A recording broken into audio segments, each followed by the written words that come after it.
মোবাইলটো অলপ নমাই দিয়ক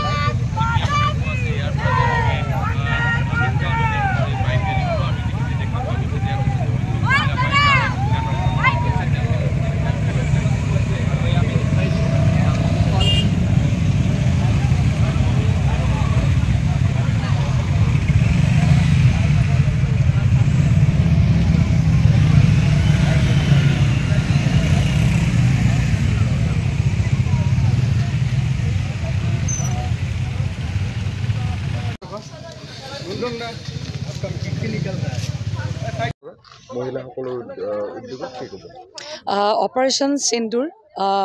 এই গোটেই প্ৰক্ৰিয়াটোত সন্মুখৰ পৰা নেতৃত্ব দি সমগ্ৰ বিশ্ববাসীৰ সন্মুখত শক্তি আৰু সামৰ্থ্যৰ আভাস দিয়া কৰ্ণেল ছফিয়া কুৰেশ্বি আৰু ভূমিকা সিং এই দুগৰাকী বীৰাংগনাৰ লগতে দেশমাতৃৰ হকে অহৰ্নিশে সেৱা আগবঢ়োৱা প্ৰত্যেকগৰাকী বীৰাংগনাৰ প্ৰতি আমি সেলিউট জনাই আমি সেলিউট বীৰাংগনা শীৰ্ষক এটা বাইক ৰেলী আজি সৰুসজাত আমি কৰিছোঁ এটা সজাগতাৰ সৃষ্টি কৰিছোঁ কাৰণ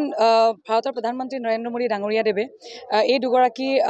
শক্তিশালী নেতৃত্বৰে আমাৰ সমগ্ৰ বিশ্ববাসীক বুজাই দিছে যে নাৰী শক্তিৰ শক্তি অপৰিসীম গতিকে আমাৰ এই সজাগতাৰ মূল লক্ষ্য হৈছে যে গাঁৱে ভূঞে বসবাস কৰা প্ৰতিগৰাকী যুৱতীয়ে যাতে তেওঁলোকৰ অন্তৰত দেশমাতৃৰ হকে কাম কৰাৰ যাতে তেওঁলোকৰ মনত জাগ্ৰত হয় ইচ্ছা আৰু তেওঁলোকে যাতে মানসিকভাৱে শাৰীৰিকভাৱে আৰু শাৰীৰিক সক্ষমতাৰে তেওঁলোকে যাতে আগবাঢ়ি আহে আৰু তেওঁলোকে যাতে কাম কৰে মাতৃৰ হকে গতিকে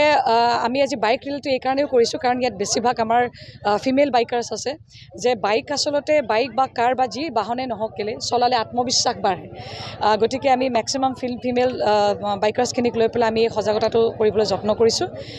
গতিকে মোৰ আশা মোৰ ইচ্ছা যে কাম্যৰ জৰিয়তে আমি সদায় মহিলাসকলৰ সবলীকৰণৰ ক্ষেত্ৰত কাম কৰি গৈ আছোঁ আগন্তুক দিনতো কাম কৰি যাম সকলোৰে আশীৰ্বাদ বিচাৰিছোঁ ধন্যবাদ।